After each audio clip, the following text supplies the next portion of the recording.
Everyone, कैसे हैं आप सब। तो आज की इस वीडियो में मैं आप सभी बच्चों को बीविंग यूनिवर्सिटी में FYUP सेमेस्टर 2 आप सभी बच्चों का 26 और 27 नवंबर 2 दिन AC हिंदी का पेपर है। AC हिंदी का सिलेबस के इंपॉर्टेंट क्वेश्चन यानी पूरा सिलेबस ही बोला जाए तो भाई हमने यूट्यूब पर अपने चैनल पर पढ़ा दिया है, प्लेलिस्ट बना हुआ है। चाहे आप सभी बच्चे AC पढ़ना रहेगा, डिजिटल एजुकेशन हो, मैथमेटिकल हो, माइनर पेपर हो, MDC हो, सिर्फ मेजर छोड़ के हमने लगभग हमसे जितना हो पाएगा हमने सारा करा दिया। तो आप सही बच्चे जाइए, वीडियोस को देखिए और अच्छे अच्छे मार्क्स एग्जाम में लाइए। उसके बाद आप सही बच्चों का हमारे चैनल पर अगर लगता है कि हमने आपको मेहनत किया तो चैनल को अपने दोस्तों को जोड़ दीजिएगा ताकि हर बच्चे के पास सही नॉलेज पहुंच सके। फिलहाल अगर वीडियो पसंद आता है तो वीडियो को लाइक जरूर करिएगा, चैनल पर नहीं आया तो चैनल सब्सक्राइब करिएगा और वीडियो को हो सके तो शेयर कर दीजिएगा। व्हाट्सएप, फेसबुक जहाँ भी जुड़े दोस्तों से शेयर करिएगा। और कुछ पूछना रहे फेसबुक इंस्टाग्राम में और जुड़ जाइए टेलीग्राम ग्रुप में, कोई अपडेट आएगा शेयर किया जाएगा। ये वाला सवाल पूछा जाएगा, ठीक है। कैसे पूछा जाएगा वो समझिएगा। आपसे पूछा जाएगा कि लिखित संप्रेषण और मौखिक संप्रेषण के बीच अंतर स्पष्ट करें, या लिखित या कहा जाए बेसिकली हमारे पास संप्रेषण के रूप पर चर्चा करें। तो इसी सवाल से देखिए 2-4 सवाल डिलीवर हो सकते हैं, मतलब एक ही टाइप का बन सकता है। तो आप लोग जानते भी है कि संप्रेषण मतलब होता है कम्युनिकेशन, अपने विचार लोगों तक पहुंचाना। आप इसके लिए मीडिया का इस्तेमाल या जिस भी चीज़ का इस्तेमाल कर सकते हो वो आपकी इच्छा है। लेकिन संप्रेषण मतलब होता है बेसिकली अपने विचारों को लोगों तक पहुंचाना होता है, ठीक है। जिसमें बहुत सारे रूप होते हैं हमारे पास। एक होता है मौखिक, एक होता है मोस्टली हमारे पास, जिसमें हम लोग क्या करते हैं, सुबह उठते ही बोलने का प्रक्रिया अपनाते हैं, यानी बोलकर अपने विचारों को लोगों को समझाते हैं, लोगों को बताते हैं कि हमें क्या जानना है क्या नहीं जानना है। इस प्रकार के संप्रेषण को हम लोग मौखिक संप्रेषण के अंतर्गत रखते हैं। वहीं पर अगला हमारे पास है आंगिक संप्रेषण, ठीक है। इसमें मनुष्य केवल बोलकर ही नहीं अपनी बातों संप्रेषण नहीं करता, बल्कि अपने अंग, हाथ पैर हो गया, कंधा हो गया, इनका योग संप्रेषण सहयोग देते हैं। यह आंगिक या फिर कहा जाए अमौखिक संप्रेषण ये भी कहलाता है, ठीक है। ये भी हमारे पास इंपॉर्टेंट कह सकते हैं संप्रेषण प्राइप होता है। अगला होता है हमारे पास लिखित, जो कि पेपर में बहुत ज़्यादा इंपॉर्टेंट है। मतलब जब कोई व्यक्ति बोलकर या देखकर संप्रेषण तो करता ही है, लेकिन कोई चीज़ लिखकर भी आप क्या कर सकते हैं, अपनी बातों को दूसरे तक पहुंचाता है। और लिखना एक प्रकार की कला है यहाँ हमारे पास। अगर आपसे बच्चे भी यहाँ पर, जैसे आपसे बच्चे देख रहे हैं, जैसे मैं आपको ये समझा भी सकता था मुँह से, लेकिन अगर आपसे बच्चों को लिखा हुआ कोई चीज़ मिलता है तो आपको पढ़ने में सुविधा होता है। तो इस प्रकार का जो संप्रेषण कम्युनिकेशन होता है वो एक होता है हमारे पास लिखित जो संप्रेषण होता है। अगला हमारे पास होता है संचार माध्यम। संचार माध्यम मतलब इजीली कहा जाए कम्युनिकेशन के जो मीडियम्स होते हैं, जिसमें हमारे पास रेडियो है, टेलीविजन है, समाचार पत्र हो गया, इंटरनेट हो गया, भाई पैम्पलेट हो गया, बहुत सारी चीज़ें जिनके थ्रू वो हम क्या करते हैं, बड़े पैमाने तो लोगों पर पहुंचने की कोशिश करते हैं। जैसे आजकल वर्तमान यूट्यूब है, सोशल मीडिया है, तो टेलीविजन, कंप्यूटर, ये सभी के सभी हमारे पास क्या सशक्त माध्यम है, जिसके जिसके सहायता से हम सब क्या कर सकते हैं, बहुत बड़े पैमाने तक लोगों तक अपनी सूचनाएं, अपने विचार क्या करते हैं, एक स्थान से दूसरे स्थान तक हम लोग पहुंचाने का यहाँ पर काम करते हैं। अगला जरूरी सवाल, देखिए जो जरूरी सवाल है बस वही बता दें, ठीक है। संप्रेषण की विशेषताएं बताएं। क्या इसकी विशेषताएं यानी कैरेक्टरिस्टिक्स बताना है आपको कम्युनिकेशन का। पहला, परस्पर विचारों एवं भावनाओं का आदान प्रदान, मतलब आपको अपने विचारों का और भावनाओं को क्या करना है, अपने जो भी व्यक्ति तक पहुंचाना, आदान प्रदान करना है। संप्रेषण से विचार तथा भावनाओं की यहाँ पर क्या होता है, समझ, आप लोगों के विचार, लोगों की भावनाओं को यहाँ पर समझने का क्या करते हैं, प्रयास करते हैं। इसमें संप्रेषण में अंतर्निहित होती है और दोनों पक्षों का इसमें साथ विकास होता है, और दोनों ही पक्ष क्या होते हैं यहाँ पर क्रियाशील हैं, दोनों एक्टिव रहेंगे और दोनों ही यहाँ पर, दोनों का जो कह सकते हैं पक्ष रहेगा वो विकास होगा यहाँ पर। फिर विचारों एवं भावनाओं के आदान प्रदान को यहाँ पर प्रोत्साहन किया जाता है, यानी यहाँ पर दोनों के विचार जो रहेंगे उनको बढ़ावा मिलता है।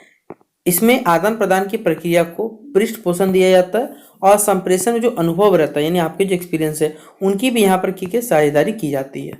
अगला पॉइंट नंबर 7 लिखिएगा कि संप्रेषण की जो प्रक्रिया होती है वो द्विगामी मार्ग होता है, मतलब टू वे आपका होता है बेसिकली। मतलब इसमें आपका पृष्ठ पोषण तो होता ही, साथ साथ आपका अंतर प्रक्रिया भी क्या होता है, इसमें निहित होता है। संप्रेषण की प्रक्रिया से आप शुद्ध जो अनुभव प्रदान करने का प्रयास करते हैं, और साथ साथ संप्रेषण में आपकी जो ज्ञानेंद्रियां हैं, ठीक है, और जो कर्मेंद्रियां हैं, उनको क्रियाशील हम रखने का क्या करते हैं, संग संग प्रयास करते हैं। फिर शिक्षण की प्रक्रिया जो होती है उसमें संप्रेषण जो है वो महत्वपूर्ण एक घटक होता है, और कक्षागत अंतर प्रक्रिया जो होती है वो संप्रेषण से की जा सकती है, और संप्रेषण में अपने भाषा कौशलों की भी क्या होती है, भूमिका हम निभाते हैं हम लोग, ठीक है। तो टोटल 12 पॉइंट आप लिख सकते हैं। अगला पेपर में सवाल पूछा जाएगा पल्लवन के बारे में।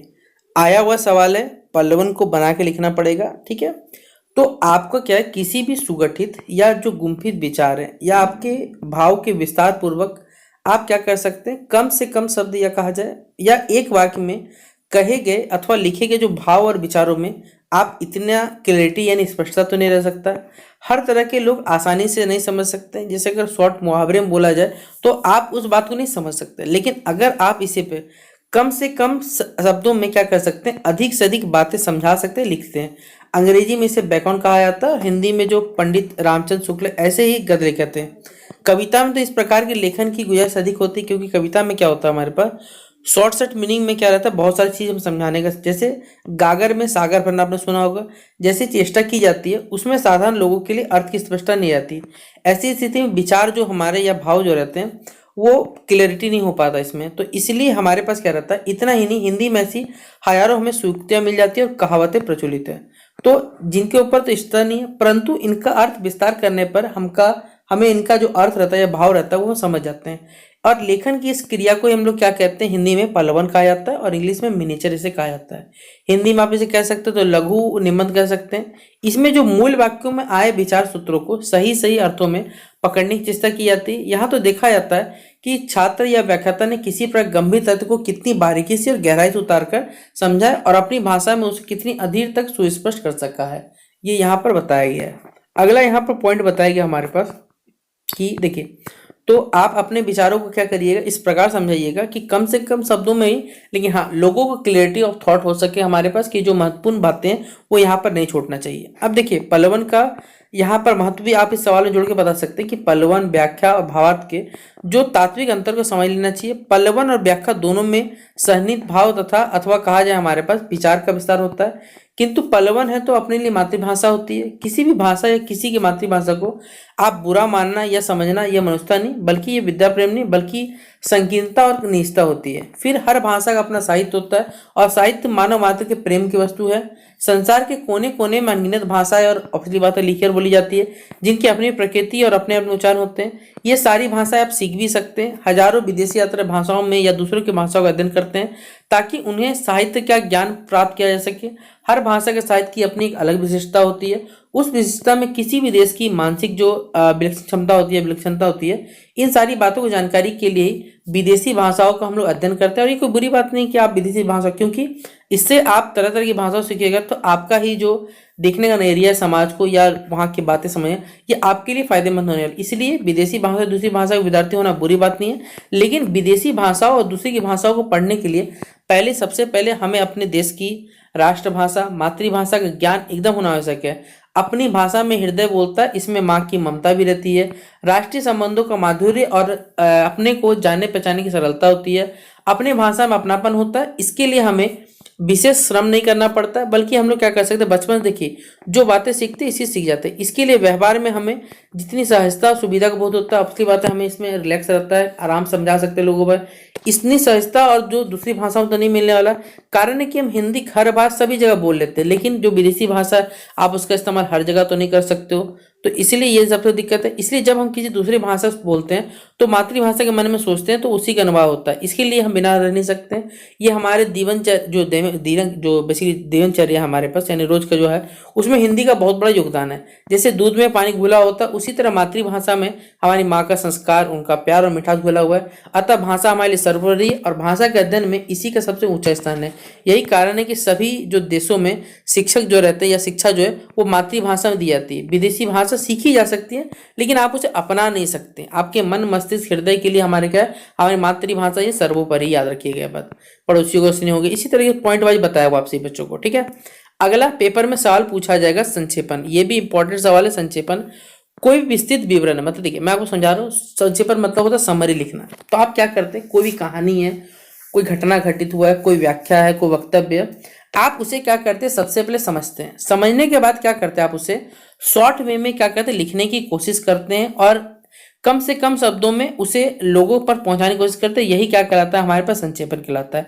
यानी बड़े से बड़ा कोई कहानी है, कुछ है, आप उसे छोटे रूप में दर्शाते हैं, छोटा चित्रण करते हो और लोगों तक उसके जो मतलब उस जो भी कहानी होगा या जो भी हमारे पास होगा उसे समझा भी देते हो अच्छे से लोगों को, तो ये क्या कहलाता है, हमारे पास संक्षेपण कहलाता है। तो संक्षेपण याद रखिएगा, नॉर्मली को पूछा है तो बस समरी हमारे पास, जिसे इंग्लिश में कहा जाता है, और हिंदी में मतलब क्या, आप शॉर्ट रूप में से क्या कर रहे हो, समझा रहे हो। तो इसके कुछ गुण भी अगर आपको लिखना रहे तो भाई आप लिख सकते हो, आपकी इच्छा। तो आज की इस वीडियो में मैंने आपसे बच्चों जो इंपॉर्टेंट क्वेश्चन बन रहे थे वो बता दिए। आशा करूंगा वीडियो पसंद आया होगा। वीडियो पसंद आया तो दोस्तों को शेयर जरूर कर दीजिएगा। बाकी मिलते हैं नेक्स्ट वीडियो पे, तब तक के लिए जय हिंद और जय भारत।